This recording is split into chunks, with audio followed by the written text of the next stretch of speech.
అందరికీ కూడా శుభాశీస్సులండి. శ్రీ విశ్వావశనామ సంవత్సరం కార్తీక మాసం నవంబర్ నెల మీనరాశి వారి ఫలితాలు. అది ఒక మాస ఫలితాలు కూడా. ఈ యొక్క మాసంలో, కార్తీక మాసంలో మీనరాశి వారికి ప్రతిబంధకాలు అధికంగా ఉన్నాయి. అంతేకాకుండా నేత్ర పీడలు, శిరోబాధలు, ఆరోగ్య సమస్యలు, అలాగే ఆరోగ్య భంగాలు ఇవి అధికంగా ఉన్నాయి. వీటితో పాటు ఆర్థిక సమస్యలు, ఆర్థిక పీడలు మీనరాశి వారికి అధికంగా ఉన్నాయి. ఇవే కాకుండా ఈ యొక్క మీనరాశి వారికి కుటుంబ సభ్యులలో కలత్ర దోషాలు అంటే సూతకాలు. కుటుంబ సభ్యులలో ఎవరైనా సరే వాళ్ళకి సూతకాలు ఏర్పడే అవకాశాలు కూడా ఎక్కువగా ఉన్నాయి. ఈ సూతకాలలో పాల్గొనే అవకాశాలు కూడా అధికంగా కనపడుతున్నాయి ఈ మాసం. అంటే అంత బాగలేదు అని అర్థం అన్నమాట. అందుకనేసి ఈ రాశి వాళ్ళు నిద్ర లేవగానే లక్ష్మీదేవిని దర్శించండి. నిద్ర లేవగానే అమ్మవారిని ఎలా దర్శించాలి అంటే మన ఇంట్లోనే ఒక లామినేషన్ ఫోటో పెట్టుకోండి. నిద్ర లేవగానే ఆ అమ్మవారిని చూశారంటే ఆ రోజున అన్నీ శుభాలే కలుగుతాయి. 10,000 శుభాలు కలుగుతాయి. ఈ సూతకాలన్నీ కూడా రాకుండానే వైదొలిగిపోతాయి. లక్ష్మీ యోగం కలిగిందంటే అన్నీ మంచే జరుగుతాయి. రాబోయే ఉపద్రవాలు కూడా సమసిపోతాయి, మాసిపోతాయి, రాకుండానే ఆగిపోతాయి. అందుకనేసి నిద్ర లేవగానే ఈ మీనరాశి వాళ్ళు లక్ష్మీదేవిని దర్శనం చేసుకోండి. అన్నీ మంచి శుభాలే కలుగుతాయి. ఈ రాశి వాళ్ళకి ప్రతిబంధకాలు అన్నాం కదా. నూతన వ్యాపారాలు ఈ మాసంలో చెయ్యొద్దు.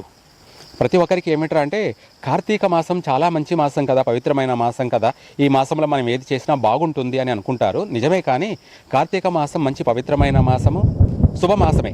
కానీ ఇప్పుడు ప్రస్తుతానికి ఈ మీనరాశి వాళ్ళకి కార్తీక మాసం అనేది అనుకూలంగా లేదు. ఫలితాలు అనేది శూన్యం అన్నట్టుగా ఉంది. ఏదైనా సరే చిరు వ్యాపారాలు కానీ, పెద్ద వ్యాపారాలు కానీ, ఏ వ్యాపారాలైనా కూడా ప్రారంభం చేయకపోవడం చాలా మంచిది. దాంతోపాటు వాహనాలు కొనాలి, వ్యాపారాలు చేయాలి, అది పర్సనల్గా కొనాలన్నా లేకపోతే బిజినెస్ చేయాలన్నా ఈ వ్యాపారాలు అస్సలు చేయకపోవడం చాలా మంచిది. ట్రావెల్స్ బిజినెస్ లాంటివి కానీ, పర్సనల్గా కొనడం కానీ ఇలాంటివి అస్సలు చేయొద్దు. తర్వాత వీటితో పాటు కుటుంబ కలహాలు అధికంగా ఉన్నాయి కాబట్టి కుటుంబ వ్యక్తులతోటి చాలా జాగ్రత్తగా మసులుకోవాలి. ఎక్కడ కూడా కోపతాపాలను ప్రదర్శించకూడదు. ఓర్పు అవసరం, సహనం అవసరం, మంచి నడవడిక అవసరం. ఎందుకంటే బాగలేనప్పుడే మనం రాణించామంటే బాగున్నప్పుడు ఇంకా విశేషంగా రాణించగలము అని అలా మనకు అర్థమవుతుంది. ఇదే కాకుండా వివాహ ప్రయత్నాలు మాత్రం ఈ మాసంలో చేయకపోవడం చాలా మంచి. తదుపరి చేసుకోండి, బాగుంటుంది.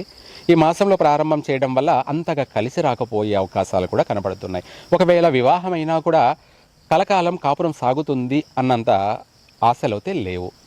మధ్యలోనే వెడబాటు జరగడం కానీ, విడిపోవడాలు కానీ ఇటువంటి సమస్యలు బలంగా కనపడుతున్నాయి మీనరాశి వాళ్ళకి. తర్వాత ఇంట్లో భార్యాభర్తల మధ్య తగాదాలు, విరోధాలు అధికమయ్యే అవకాశం ఉంది. చిన్న చిన్న విషయాలకి చాలా పెద్ద సమస్యలు, అంటే చాలా దూరం వెళ్ళేటువంటి అంశాలు అధికంగా కనపడుతున్నాయి. అన్నదమ్ములతో కూడా సఖ్యత లోపించే అవకాశం ఉంది. పిల్లల మధ్య కూడా వివాదాస్పదాలు వచ్చే అవకాశం ఉంది, మాట పట్టింపులు వచ్చే అవకాశం ఉంది. అలాగే చుట్టూ స్నేహితులు కానీ, తోటి ఉద్యోగస్తులతో కానీ చాలా జాగ్రత్తగా మసులుకోవాలి.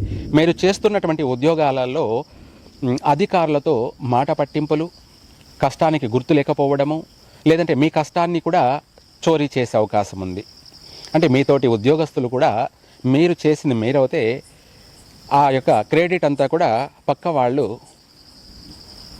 ఖాతాలో వేసుకునే అవకాశం ఉంది. అందుకనేసి ఎవరిని నమ్మవద్దు. అంటే మీ నీడను కూడా మీరు నమ్మవద్దు. మీ నీడని కూడా మీరు ఒక్కొక్కసారి నమ్మకూడదు అనేది వాస్తవం ఈ మీనరాశి వాళ్ళకి. మొత్తం మీద మీనరాశి వాళ్ళకి ప్రతి విషయాలలో కూడాను నష్టాలు, కష్టాలు, ఆటంకాలు అధికంగా ఉండడం వల్ల ఈ రాశి వాళ్ళు లక్ష్మీదేవిని తులసీ దళంతో మంగళవారం శుక్రవారం కాకుండా మంగళవారం తులసీ దళంతో మీకు చేతనైనంత వరకు అష్టోత్తరం పఠిస్తూ ఈ తులసీ దళాలతోటి అమ్మవారిని పూజించండి. తులసీ దళంతో పూజించడం వల్ల సర్వసకల కార్యసిద్ధి, అంటే మనం మల్టీపర్పస్ కింద ఏది చేసినా కూడా విజయమే చేకూరుతుంది. లక్ష్మి యొక్క అనుగ్రహం కలగడం కోసం అందులోనూ మనం చెప్పుకుంటాం కదా, విజయలక్ష్మి, అలాగే విద్యాలక్ష్మి, ధైర్యలక్ష్మి, ధనలక్ష్మి, ధాన్యలక్ష్మి, ఇలా మనం చెప్పుకుంటాం కదా. అలాగే మనకు అష్టలక్ష్మి అనుగ్రహం పొందాలని కోరుకుంటూ ఈ యొక్క తులసీ దళంతో అమ్మవారికి విశేషంగా పూజించండి. అలా చేసి చూడండి, మీ జీవితాలు, మీ తలరాతలు ఎలా మారుతాయో చూద్దాం. ఎందుకంటే చేసింది ఏది వృధా కాదు. లక్ష్మీ యోగం కలిగిందంటే ప్రతిదీ మట్టి పట్టుకున్న బంగారమే. 3 పువ్వులు 6 కాయలు, ఇది అందరికీ తెలిసిన విషయమే. కానీ అప్పుడప్పుడు గురువుగా నేను అందరికీ గుర్తు చేస్తూ ఉండాలన్నమాట. మర్చిపోతూ ఉంటారు, ఎందుకంటే వాళ్ళ కష్టాల్లో వాళ్ళు ఏం చెయ్యాలో దిక్కుతోచక,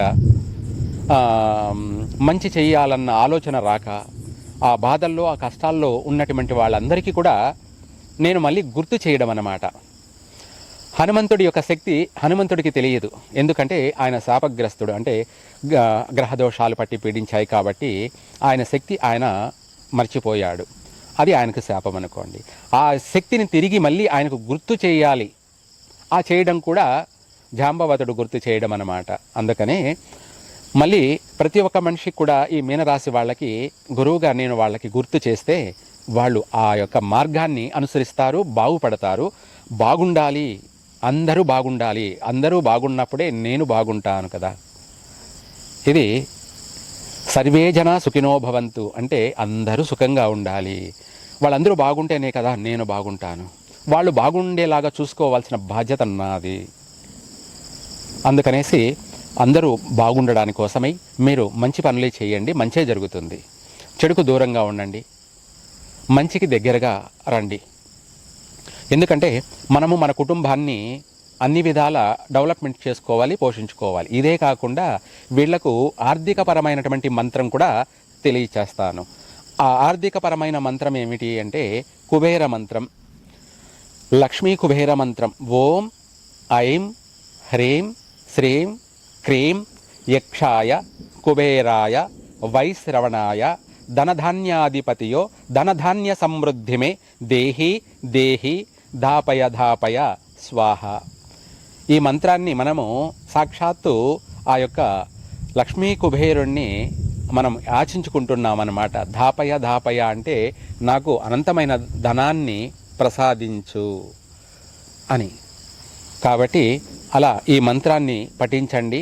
మీనరాశి వాళ్ళకి ఆర్థిక పరంగానే కాకుండా అన్ని విషయాలలో కూడా కలిసి వస్తుంది. సర్వే జన సుఖినో భవంతు.